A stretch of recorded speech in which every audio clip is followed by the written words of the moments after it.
वो बोले, हूद, तुम हमारे पास कोई दलील जाहिर नहीं लाए और हम सिर्फ तुम्हारे कहने से ना अपने माबूदों को छोड़ने वाले हैं और न तुम पर ईमान लाने वाले हैं। हम तो ये समझते हैं कि हमारे किसी माबूद ने तुम्हें आसेब पहुंचाकर दीवाना कर दिया है।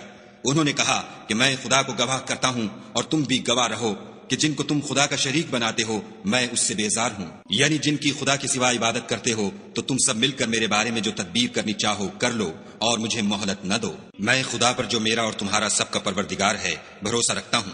जमीन पर जो चलने फिरने वाला है वो इसको चोटी से पकड़े हुए है। बेशक मेरा परवरदिगार सीधे रस्ते पर है। अगर तुम रूगर्दानी करोगे तो जो पैगाम मेरे हाथ तुम्हारी तरफ भेजा गया है वो मैंने तुम्हें पहुंचा दिया है और मेरा परवरदिगार तुम्हारी जगह और लोगों को ला बसाएगा और तुम खुदा का कुछ भी नुकसान नहीं कर सकते। मेरा परवरदिगार तो हर चीज पर निगहबान है। और जब हमारा हुक्म अजाब आ पहुंचा तो हमने हूद को और जो लोग उनके साथ ईमान लाए थे उनको अपनी मेहरबानी से बचा लिया और उन्हें अजाब शदीद से नजात दी।